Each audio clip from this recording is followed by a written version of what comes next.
حضرات گرامی، زکوٰۃ سے ریلیٹڈ بیان ہوا تھا گزشتہ جمعہ کو، اور آج بھی زکوٰۃ سے متعلق جو مسائل ہیں ان کے بارے میں بیان ہوگا۔ توجہ کے ساتھ سماعت فرمائیں۔ زکوٰۃ کن لوگوں کو دینی چاہیے؟ کون لوگ زکوٰۃ کے مستحق ہیں؟ پچھلے جمعے کو یہ بیان کیا تھا کہ زکوٰۃ کس پر فرض ہے؟ جو صاحب مال ہے، صاحب نصاب ہے۔ وہ نصاب جو شریعت نے مقرر فرمایا ہے 7.5 تولہ سونا یا 52 تولہ چاندی، یا ان دونوں میں سے کسی ایک کے نصاب کے برابر اس کے پاس وقت ہے،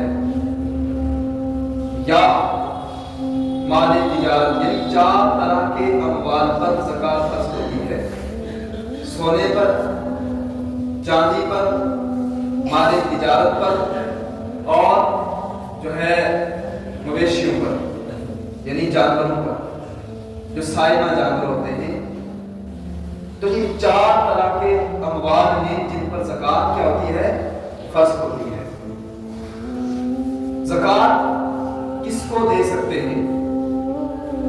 اللہ تبارک و تعالیٰ نے زکوٰۃ کے مصارف کو قرآن مقدس میں بیان فرمایا: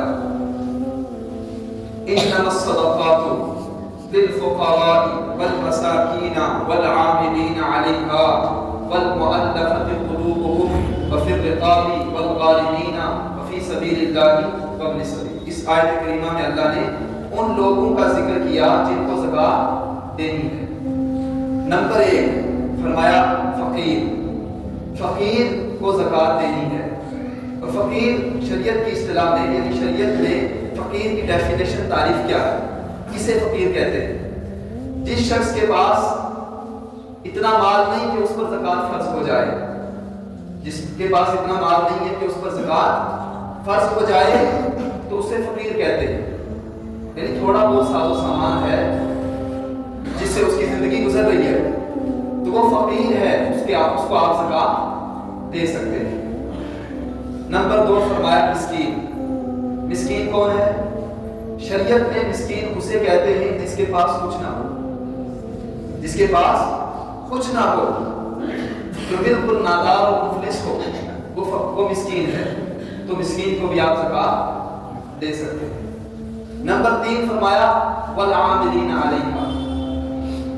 جو زکوٰۃ وصول کرنے والا ہوتا ہے، جیسے کوئی اسلامی ریاست ہے، اسلامی ملک ہے، وہاں بادشاہ اسلام کی طرف سے کسی کو زکوٰۃ وصول کرنے پر مقرر کیا جاتا ہے کہ تمہیں زکوٰۃ لانی ہے، اسے عامل کہتے ہیں۔ یا قاضی شرع کی طرف سے کسی کو زکوٰۃ وصول کرنے پر مقرر کیا جائے کہ تمہیں زکوٰۃ وصول کرنی ہے، لوگوں سے زکوٰۃ لینی ہے، تو اسے کیا کہتے ہیں؟ عامل۔ تو عامل بھی زکوٰۃ دے سکتا ہے، عامل کو بھی آپ زکوٰۃ دے سکتے ہیں، اگرچہ وہ کتنا ہی مالدار ہی کیوں نہ ہو، لیکن وہ جو محنت و مشقت کر رہا ہے، جو وہ زکوٰۃ وصول کر رہا ہے، اس محنت و مشقت کے عوض دین نے یہ حق دیا ہے کہ وہ زکوٰۃ وصول کر سکتا ہے، زکوٰۃ دے سکتا ہے۔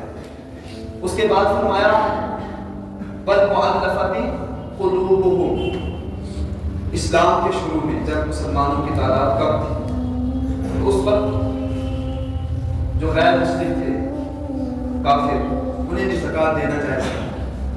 کیوں؟ تاکہ ان کے دل نرم ہو جائیں اور وہ اسلام کی طرف مائل ہو جائیں، اس لیے انہیں زکوٰۃ دی جاتی تھی۔ لیکن جب اس کی ضرورت نہ رہی، اللہ تعالیٰ نے اسلام کو غلبہ دے دیا، مسلمان کی کثرت ہو گئی، اسلام اپنے پورے شان و شوکت کے ساتھ غالب آ گیا، تو پھر حضرت سیدنا صدیق اکبر رضی اللہ تعالیٰ عنہ کے دور مبارک میں سارے صحابہ کا آپس میں اتفاق ہوا، سارے صحابہ کا اتفاق ہو کر یہ جو حکم ہے یہ منسوخ ہو گیا۔ اب کسی کو ہم جو غیر مسلم ہے اس کو زکوٰۃ نہیں دے سکتے، صدقہ فطر بھی نہیں دے سکتے، کوئی بھی صدقہ واجبہ یا صدقہ جو ہے فرض ہے وہ ہم دے سکتے نہیں، کبھی نہیں دے سکتے۔ ہاں ویسے مدد کر سکتے ہیں۔ تو اس کے بعد فرمایا وفی الرقاب، یہ دور بھی خیر ختم ہو چکا ہے، غلامیت کا دور۔ شروع اسلام میں اگر کوئی غلام ہوتا تھا تو اس کے مالک نے اسے کہہ دیا کہ بھائی اتنے پیسے لاؤ اور آزاد ہو جاؤ، تو اب اس کو غلامیت سے آزاد کروانے میں اس کی مدد کرنے کے لیے اگر زکوٰۃ دینی پڑے تو زکوٰۃ دے سکتے ہیں۔ اس کے بعد فرمایا والغارمین، غارمین کون ہیں؟ جو لوگ مقروض ہیں، جن پر قرض ہے، ٹھیک ہے، اگر کوئی شخص ایسا ہے جس پر قرض ہے، قرض کے نیچے متبع ہوا ہے اور پریشان ہے، اس کے پاس اتنی رقم نہیں ہے کہ وہ اپنا قرض ادا کر سکے، تو اس شخص کو بھی آپ زکوٰۃ دے سکتے ہیں۔ اس کے بعد فرمایا وفی سبیل اللہ، اللہ کی راہ میں، اللہ کی راہ میں آپ زکوٰۃ دے سکتے ہیں۔ مطلب یہ ہے کہ کوئی بھی شخص یا کوئی بھی ایسا کام جو اللہ کی راہ میں ہو رہا ہے، یعنی دین کی بقا و تحفظ کے لیے ہو رہا ہے، اس میں آپ زکوٰۃ دے سکتے ہیں۔ مثال کے طور پر جیسے اسلام میں جہاد کرنے والے کو، مجاہد کو زکوٰۃ دے سکتے ہیں جب وہ جہاد میں ہو۔ کیوں؟ کیونکہ وہ اسلام کے لیے جنگ لڑ رہا ہے، اسلام کے لیے وہ جنگ لڑ رہا ہے، اسلام کے بقا و تحفظ کے لیے جنگ لڑ رہا ہے، اسلام کی حفاظت کے لیے، اسلام کی مدد کے لیے، تو اس لیے اس کو زکوٰۃ دے سکتے ہیں۔ یعنی علت یہاں پر جو وجہ ہے، وجہ سمجھیں، وجہ یہ ہے کہ وہ دین کے بقا و تحفظ کی جنگ لڑ رہا ہے، ٹھیک ہے، یہ علت ہے، اس وجہ سے اسے زکوٰۃ دے سکتے ہیں۔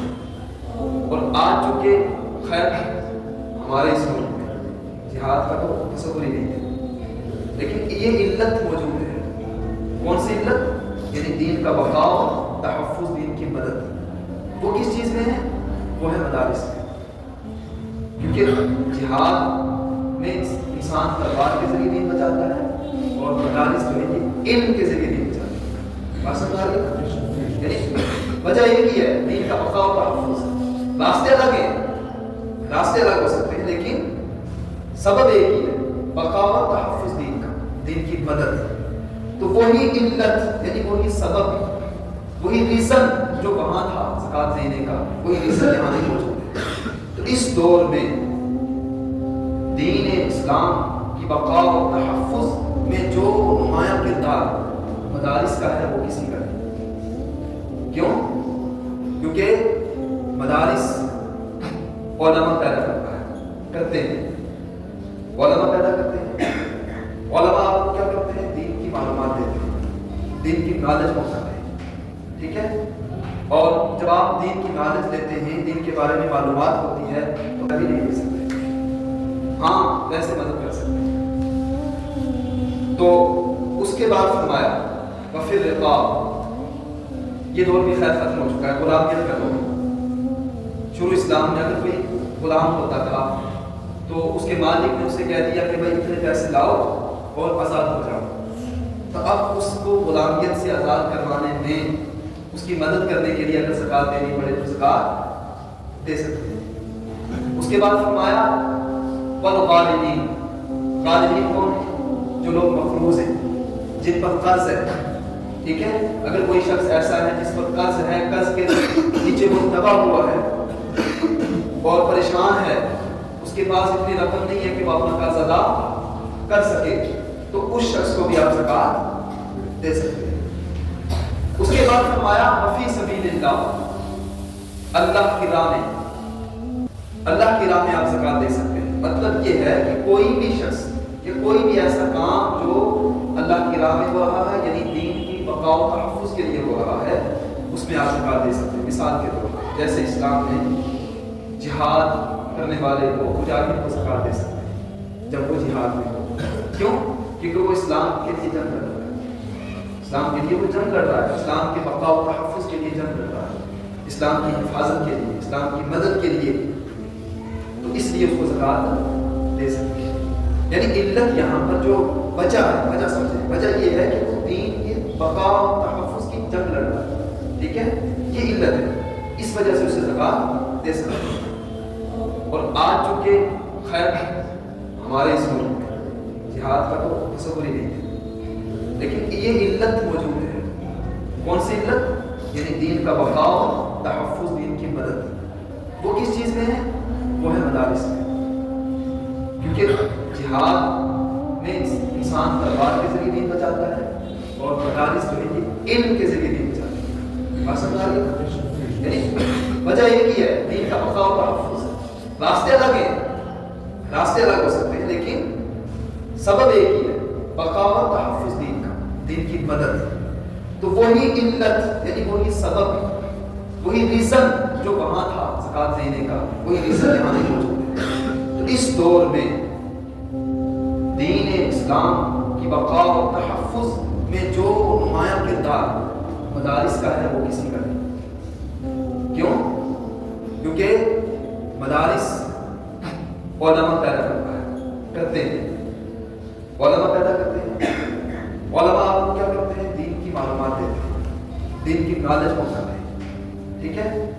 اور جب آپ دین کی نالج لیتے ہیں، دین کے بارے میں معلومات ہوتی ہے، تو کسی کے پاس دین کی نالج نہیں ہے، وہ جاہل ہے، تو وہ کامل مومن نہیں ہو سکتا. ہو سکتا ہے اس سے کئی چیزوں میں خطا ہو جائے. جیسے مثال کے طور پر نماز ہے، ایک مثال دے رہا ہوں. نماز ہے، نماز میں کتنی چیزیں وہ ہیں جن کی وجہ سے نماز نہیں ہوتی. اب کسی کو معلوم نہیں ہے وہ نماز ایسے ہی پڑھ رہا ہے تو اس کی نماز ہی نہیں ہے.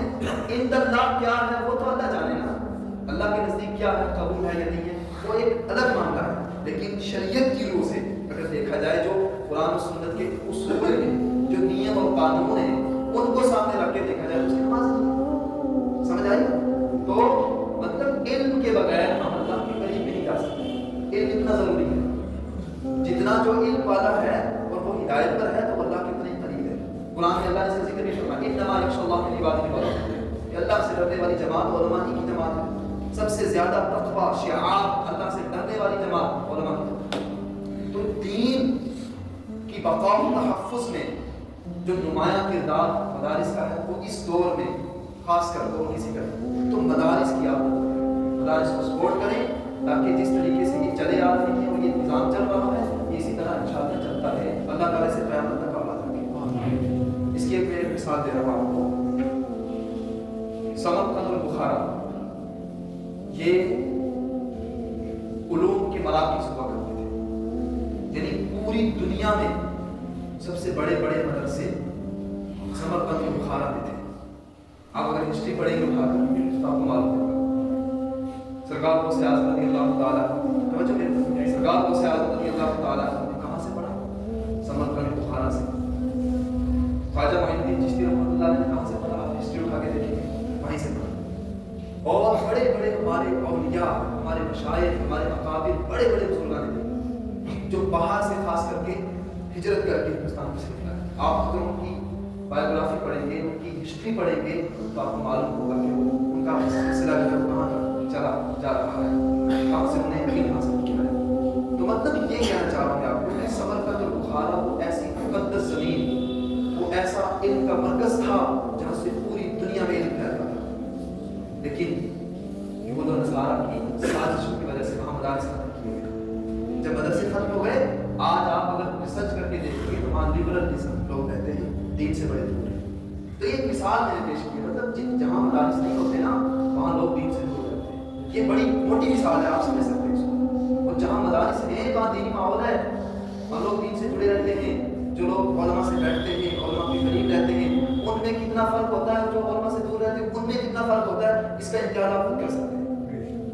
تو یہ اس دور میں بڑا ضروری ہے کہ ہم سب مل کر مدارس کو الحمدللہ آپ کرتے ہیں. آپ لوگوں کے ہی تعاون سے چلتے ہیں اور انشاءاللہ چلیں گے. خیر لیکن اس کا خیال رکھیے ہم لوگ اس کی مدد. اس کے بعد فرمایا فی سبیل اللہ، اور اس کے بعد فرمایا ابن سبیل اور مسافر. مسافر کو بھی آپ زکات دے سکتے ہیں. یعنی اگر کوئی سفر میں ہے تو اگرچہ گھر سے وہ کتنا مالدار ہے، کتنا رئیس ہے، لیکن ہے سفر میں اور وہاں پر اس کو ضرورت ہے، وہ تنگ دست ہے، تو آپ اس کی ہیلپ کر سکتے ہیں، زکات کا پیسہ اسے دے سکتے ہیں. ٹھیک ہے؟ تو یہ وہ مصارف کے ساتھ جن کو قرآن مقدس میں اللہ نے بیان فرمایا کہ جن کو آپ زکات دے سکتے ہیں. اب ایک بات اور، آپ اصول کو اور فروع کو زکات نہیں دے سکتے. اصول کیا ہے اور فروع کیا ہے اس کو سمجھیں. یعنی آپ اپنے باپ کو زکات نہیں دے سکتے، اپنے دادا کو نہیں دے سکتے، اس سے اوپر چلے جائیں. ٹھیک ہے؟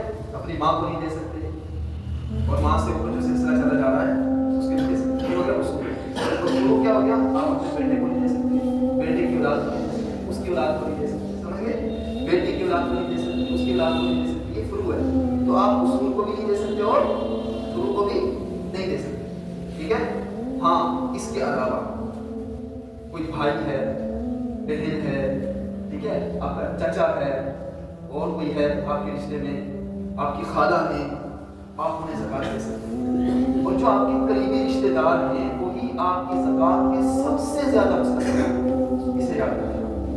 زکوٰۃ فرض کرنے کا جو مقصد ہے، جو ریزن ہے، وہ یہی ہے کہ جو لوگ نادار ہیں، مفلس ہیں، وہ بھی صاحب مال ہو جائیں اور وہ بھی اچھے طریقے سے زندگی گزار سکیں۔ تو ہمیں اس چیز کی شروعات کہاں سے کرنی چاہیے؟ اپنے اقارب سے، اس کے بعد دوسرے لوگ۔ تو سب سے زیادہ آپ کی زکوٰۃ کے مستحق آپ کے اقارب ہیں، آپ کے رشتے دار ہیں۔